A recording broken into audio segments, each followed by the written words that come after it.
Welcome back to the podcast. Today we've got a German on the podcast, and when I say this, Katy Trost brings us an amazing vision, and we call her the CEO whisperer.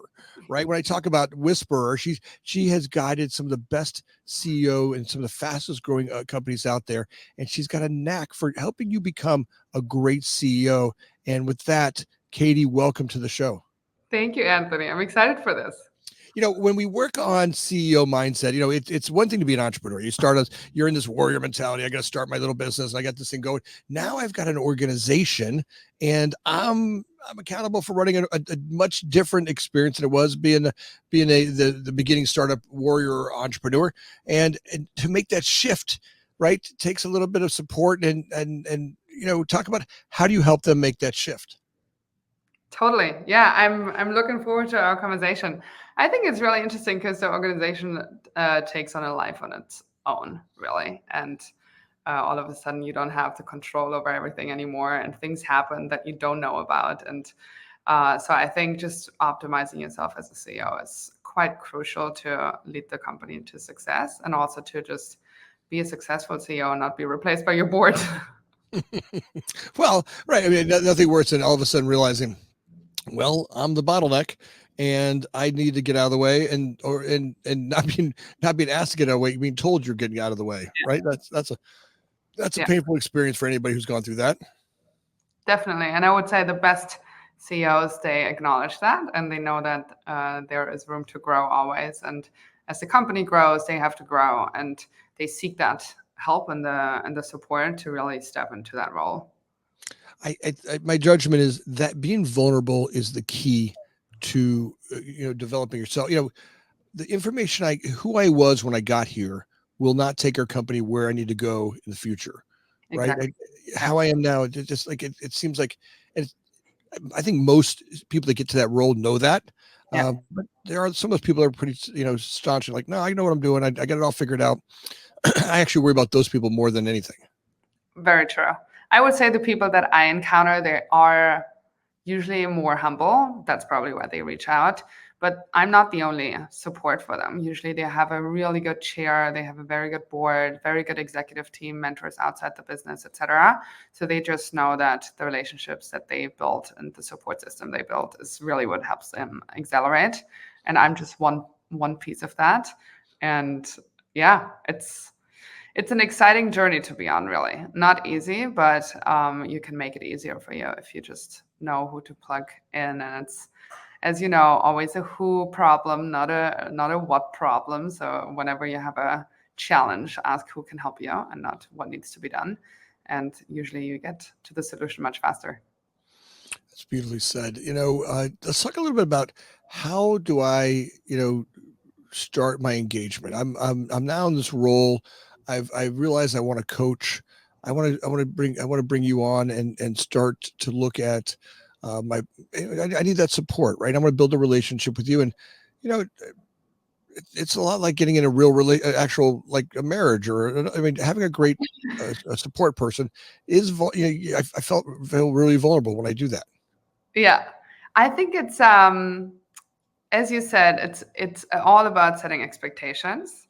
And usually I have a quite in-depth onboarding process with a questionnaire, and we do like an hour and a half of deep dive into all of the aspects of the business, on the people side, on the operations side, even the board, right? So I usually get all of the insights, board packs, strategy decks, org charts, etc. So it's almost like an assessment of where are we at the moment.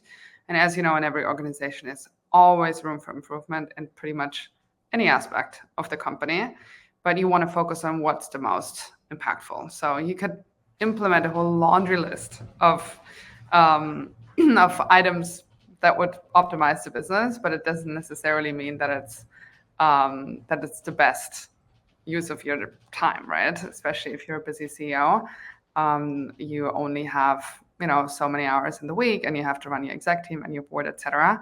Just really understanding, hey, what is the painful piece, right? And what's the 20% of all of the things that we could work on that really make an impact? And so we set objectives, and we usually work about 4 to 6 hours a month, and we work through it, right? So it takes a little bit of time to just understand, okay, what's the right dynamic for us? Every company is different, every exec team is different, but there's just some patterns and, many of the same challenges that everybody encounters at that size company, usually at the 10 to 100 million revenue mark, 100 to 500 employees. You just run through certain issues, and I usually help them through those issues and just navigate through it with confidence. They know this is the right way to do it, and there's nothing else I have to worry about. I give them frameworks for different challenges, and I'm sure we're going to dig into this in a second, but you just know what it means to be a good CEO. And I think many CEOs actually don't know that. They don't understand 100%, okay, what does 10 out of 10 look like in my role? And, you have a lot of yes men around you. Everybody tells you yes, yes, and great, great. And until you're replaced all of a sudden, right? And your company performance does not necessarily mean that you're a good CEO. It could also be your team that's driving that, right? So just knowing, hey, I am 100% confident and I'm doing the best I can in this role, and that I do what I need to do for my team, for my board, for my customers, etc., and show up. The knowing what it means to be a good CEO. Let's just start there, right? Yeah. Ultimately, as CEO, my responsibilities are really to grow the company, right? To look at the future, kind of future plan. Let's talk a little bit about what does that mean when you're guiding them? How do they know they're a good CEO? Yeah. I would say it's not about growing the company, it's growing a great company. Oh, there you go. I like that. There is a big difference. Yeah, absolutely. Absolutely there is. And I would say you see the difference usually during an acquisition or during an exit, if you IPO, if you sell to private equity or get acquired. If the company is rotten internally, you're going to have a big problem with exiting. So, and you can really see the difference. I mean, whenever I come into a business and I'm like, wow, this is great culture, great processes, people are empowered, people are happy, you go into the office, very different energy than in a company where it's just performance driven and everything else falls to the side. And I think that desire to build a great company is obviously it's harder. You have to focus on many different aspects. But ultimately it just supports the CEO in the long run. So I mean, just defining the CEO role is important. What does it mean to set the vision? How should that look like? How deep do you have to be involved in the planning, in the execution, in all of the meetings? Who do you have the meetings with in your C-level, in your boards? How are the meetings structured? All of that. Just how does my day-to-day look like, and how does my week look like? And where do I allocate my time? Internally, externally, the persona you build internally and externally as well. So for strategic partners, customers, investors, even for just employee, right? The employer brand. Oftentimes it makes it much easier if you have an external brand and people want to work for you. So just that external persona, personal brand, internally, how you show up, your exec presence, how visible you are at the 200-300 people mark. All of a sudden you have so many layers of management. So just the monthly all hands is not enough, right? You want to sit in certain department meetings. You want to have office hours. You want to really define, how do I want to show up as a CEO? Do I want to be approachable? Do I want to be innovative? Do I want to be, forward thinking and just trailblazing? And that's why people want to work for me. You kind of attract your workforce that way as well. So just being really clear about internally, externally, how do I show up? How do I show up to the board, etc. How do I run my day to day, and the company strategy, implementing all of that? How do I facilitate the executive team? What's the dynamics between me and the team? Do I stand at the middle of the circle of the team and everything goes through me, or do I step outside and I really help them to play as a team, and I'm more of a coach? So that whole coaching leadership aspect, really, there's so much potential in what you can get out of people if you really step into that role. And therefore, you usually build a very different culture and an executive team. So just understanding, okay, on the fundraising side, on the external brand, on the internal brand, on my day to day, what are all of the areas and components as a CEO, and how much time do I dedicate to it, and what does the 10 look like in each of those? That's for most people already very unclear, right? So how can you ever improve if you don't even know what's 10 out of 10 in those areas?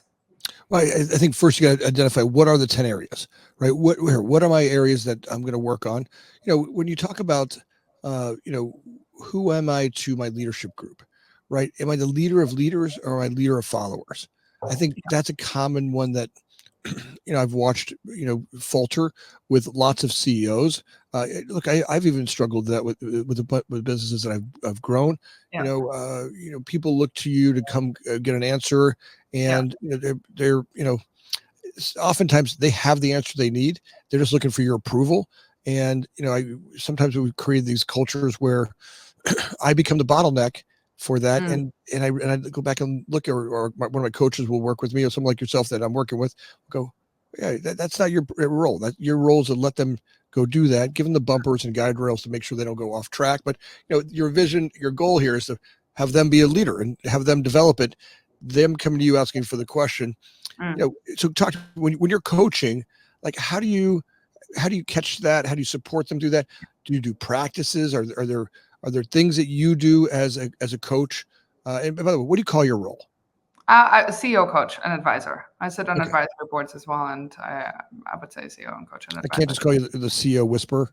I should put that on my LinkedIn bio, shouldn't I? Yeah, I think you should put on. You are. I mean, you have this gift of being able to whisper in their ear and really, that it's never really this big broken thing, right? It's not the CEO's broken. It's just usually some little tweaks that really make them more effective, right? I mean, you don't get the CEO by being broken. You're usually there because you're, and the adjustments are minor little adjustments. Yeah.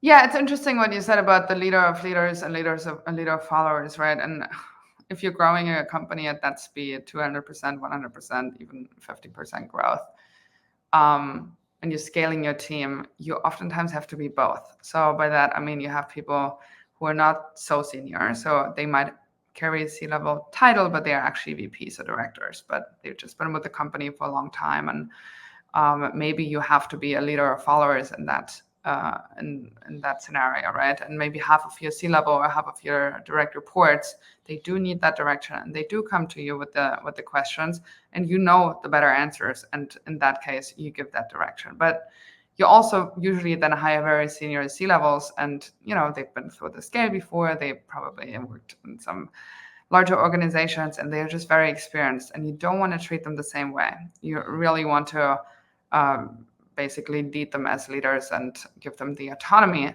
That doesn't mean that you just throw them the role and they can do whatever they want with it. You do want to really onboard them productively and guide them and show them what great looks like in the role as an exec. And then you can step back right there, because I don't want to gloss over that, because this is really, I think, what gets traction, right? This is the spot. So now you're CEO. You bring on folks to grow the company with you, right? Yeah. Executive, another C-level person, a VP, a director level. Talk about what's that experience. What's my role in bringing them on board so that they have traction faster? Yeah, so I would say first 3 months are crucial. And honestly, sometimes I see them just onboard the role. Finally, I can delegate. Finally, I don't have to worry about this.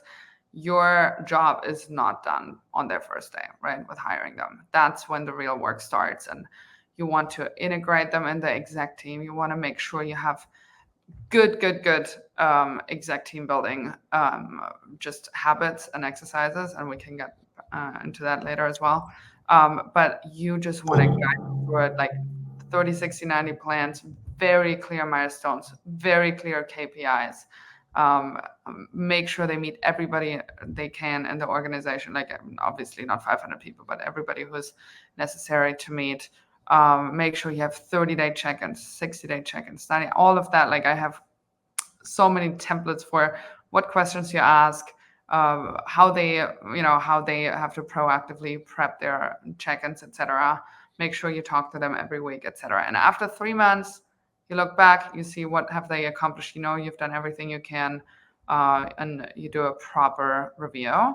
And then if they're good, then obviously you just give them the autonomy, and you're like, okay, you create the OKRs for the company for the next 6 months or so, and we just do just like the other leaders, we just do the regular monthly check-ins, etc. But that first 90 days is absolutely crucial to get a C-level. And oftentimes, like, you get very, very accomplished C-levels from Silicon Valley companies, join companies where they just don't thrive. And I'm like, how is it possible, right? But there was no guidance from the CEO. It's like, well, this person knows how to set up the sales org, yeah, but they don't know your sales org. They don't know your product. They don't know your business yet, right? So give them the chance to really succeed in the business. And just because there is a C in front of it doesn't mean that they know it all, right? Well, they're coming from another organization where the dynamics of that business might have been completely different. You now you have someone director of marketing or VP of marketing, or someone in that role, and they come from an organization where they had a support staff that did all these things. But now they come over here, and there's a little bit of bootstrapping around here. Hey, you've got to call the marketing, you've got to call the agencies, you've got to make the copy. You're the ones, and it may be different, and the new person comes in like, it may have changed the way they feel about the organization. And, every company has a little different dynamic, right? I mean, they may feel like it could go up or back. It might be that, hey, they feel like they're going backwards. Like, I didn't have to do that in my last company. They're in their brain, they're comparing their last experience to this one. And I think that's one of the really crucial parts about bringing them on board. And I've done it. I've made problems there. I kind of relate to where I look back and go, I want to spend really quality time with that person right up front. And I laugh about this sometimes because I get really granular up front. It's very important. Yeah, here's where the bathroom is. Here, I'm going to walk you around and introduce you to each of the department heads. And hey, while we're in that department, we're going to talk about their process and procedure and really get them to get to feel that. And it's a little bit more than I want to do, but I know that if I spend the time there, it ultimately creates traction much, much faster. It has that jump be a little bit easier because that first a few days of a new person, especially an executive level, their brains comparing, and they want to be valuable because look, you're bringing them a pretty decent salary, and that want to be valuable will start judgment. Oh, this is messed up, or that's messed up. I need to go fix this. And if they don't have, or what is it I need you to do? I don't need you to go fix everything. I need you to, I need you to increase my, my employee loyalty. I need you to create my culture. I need you to go work on, changing my retention, client retention. If I don't give them a clear what the objective is, their net may get so big that they get overwhelmed by the whole thing. Exactly. It's just they want to make an impact, right? They make the noise, and they sometimes forget that there's a whole team underneath, and that team needs to actually be bought into that person. And they need to trust the person, they need to follow the person, they need to, oftentimes somebody is getting hired, like a very senior exec is getting hired above somebody who's been there for 5-6 years, right? And has been in a leadership position, reporting directly to the CEO, and all of a sudden they don't, and they need to take instructions from somebody else, right? That's not easy. So I think coming into, just for everybody who's an exec, coming into an organization and just listening and just observing and understanding your team and getting the buy-in and really building the trust is super crucial. And you as the CEO, making that an objective for the exec really allows them to focus on that as well. So just really understand and having context. I think it's really important for an exec. And for the CEO, just knowing what that first 90 days to first 3 months look like, right? Really, really important. And then really doing like proper executive team building. Once you have your team around you where you're like, I know everybody's better than me at their department expertise, right? Just make sure that the team knows each other well, that they get along well, that they I don't know if you're familiar with the 5 Dysfunctions of a Team and Patrick Lencioni and the Advantage. Those are 2 very great books, all around executive team performance and executive team dynamics. And you want to invest into that. You want to really make sure that you spend time for them to get to know each other. If you have a new executive team mixed with an old executive team, that they just know each other well. Strength, weaknesses, personalities, do 360s with them, do formal and informal team building, have them spend time together, maybe do trips, right? Do like a whatever hiking trip for a weekend or something like this.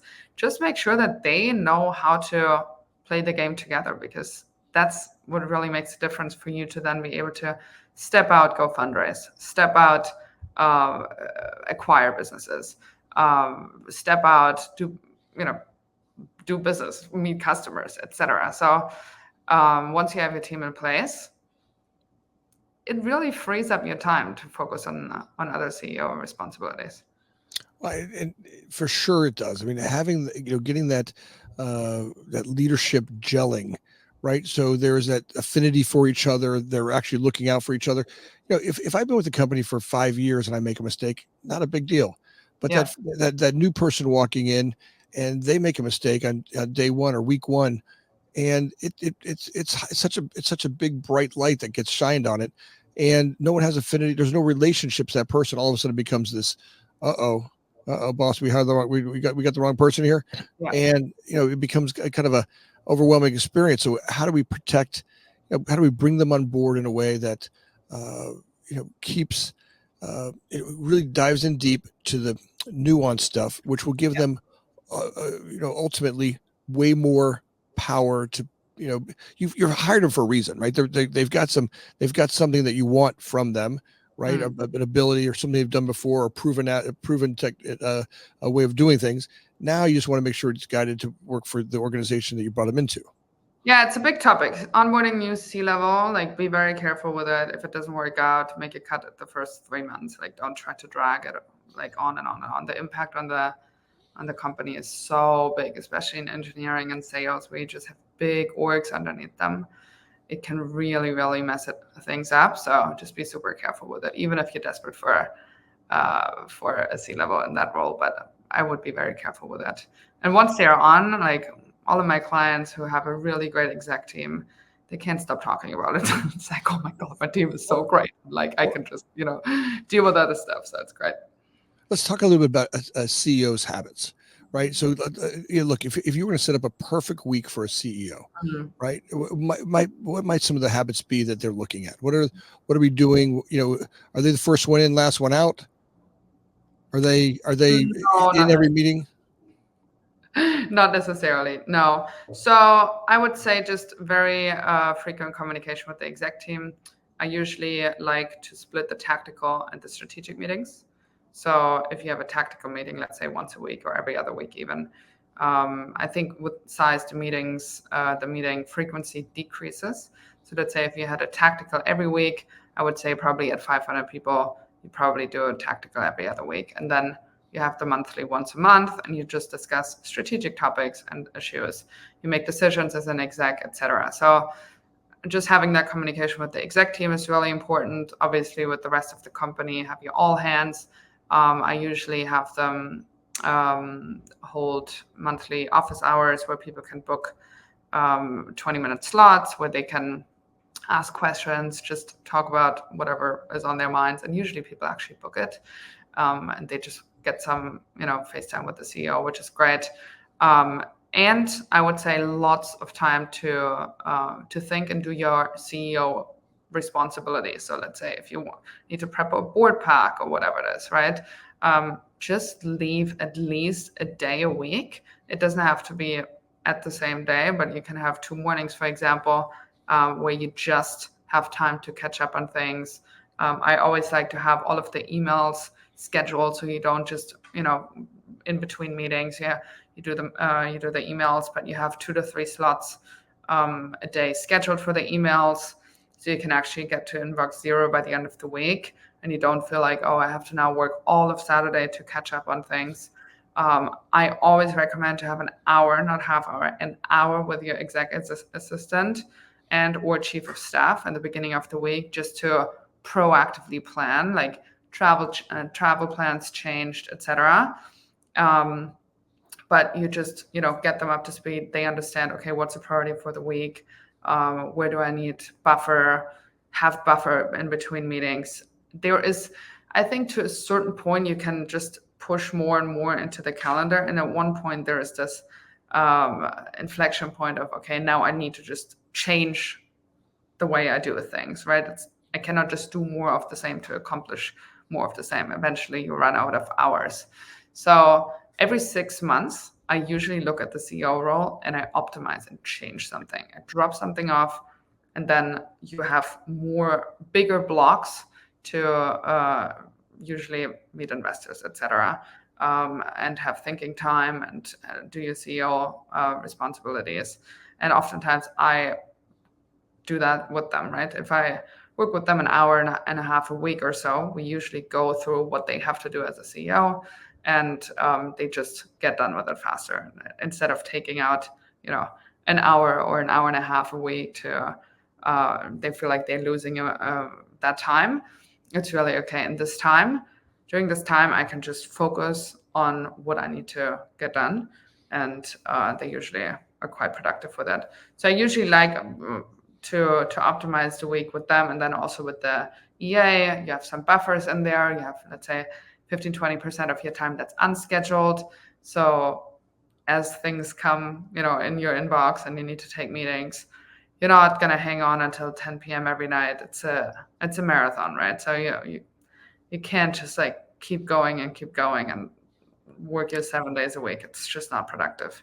So give me one of your favorite, one of the last things you did for a CEO, one of the exercises that changed their schedule dramatically. Give me one of the examples that you've used. I would say it's about getting rid of meetings. So just looking through the calendar, okay, what meetings can I get out? Or I just decrease the frequency. So if I sit in a product meeting every week, maybe I just do it once a month, and I have the head of product or a chief product officer give me a summary, and I can, digest everything in 10 minutes instead of an hour, right? So what are the meetings I don't longer need to be a part of? Decreasing the frequency of meetings with C-levels once you have the good rhythm, right? And then just scheduling time for nothing, meaning there's so much going to happen during that time. But I think this whole CEO role and the responsibilities and the tactical stuff that you have to do on a daily basis, people just try to squeeze it in between and nothing gets done. And so just to really make time for that. And I would say the biggest I think that's a big one right there. I do this all the time. So it's a great one for me. So here, say that one more time. What are we squeezing in there? Our tactical stuff we're squeezing in between the meetings that are too much. Now the stuff that's really important. Now the stuff that's really important, you do at 10 p.m. And we're squeezing it in between. We're rushing it. There's not thought and real focus on it. There's no depth and weight carried to the idea that you're developing, right? Yeah. And it doesn't really formulate or really create or give it the ability to have vision or even describe it to the board or describe it to the group that we're going to communicate this with. It's half developed, half thought out. And now we wonder why it's not successful. We're in the boardroom and they're going, forget this. Let's go somewhere else. Yeah, what I find really interesting is actually, so the bigger the org, the more advanced you get, the more time the less doing you do, and the less you have to hold people accountable because your team is going to do that, right? So let's say you have 50 people, you drive the accountability, you drive for them to give you updates, etc., right? Across the org. Now you have a very senior C-level in there. You actually only do the positive messages, this is the vision, this is what went well, etc. These are some challenges of the business. This is what's coming up, and this is the strategy. And the everyday accountability, let that to your C-level or to your leaders, because the persona that you create is that of a excited, forward-thinking, forward-looking executive CEO instead of somebody who's just kind of, this is not going well and you guys have to correct this. And if you do that in the all hands, you just create a very different brand for yourself internally. So leave it to your C-level to do that. How And many hold them accountable. Obviously, behind closed doors, you have those conversations, right? And you make sure that they drive it. how many as a CEO, how many all company meetings, all person meetings do I want to have? How often do I want to talk to the whole company? Oh, I would do once a month for about 90 minutes, maybe 2 hours. Okay, and what do I try to achieve in that meeting? If what's the gift? What do I want to give in that meeting? For that 90 minutes with the whole company. So some people actually call the CEO the chief repetition officer, right? You go through the strategy over and over and over again. So long-term core strategy and long-term strategy. Usually you have lots of new people who are onboarded every month, right? So what is the strategy for the next 35 years, for the next year? Looking at the month, a month prior, looking at the quarter, what's next? What are the general challenges of the maybe of the business, of the market as well, where are we headed, and also people who were killing it in that month during that month. Usually talk a little bit about values and culture, and just stay quite high level. And then usually I would have the department heads give updates on this is what's going on in this department and that department. This is what's next. Just creating that transparency, but as the CEO, I would stay quite high level. And then I would do a Q&A afterwards, so everybody can ask questions.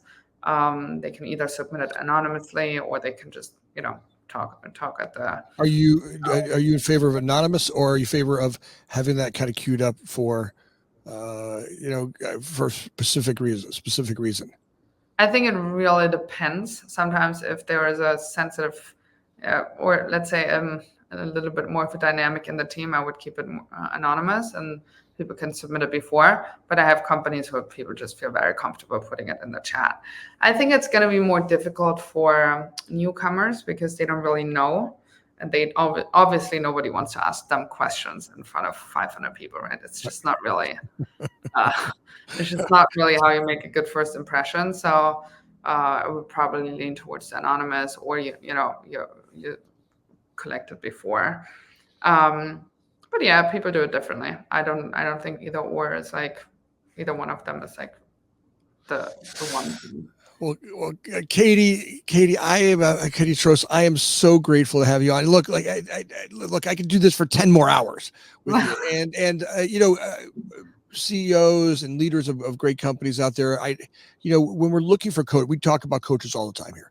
And when we're looking for that support or that advocate or the, however that role is that you want to talk about, having someone like Katy on your team or in your pocket to help guide. Look, I don't go to the gym alone.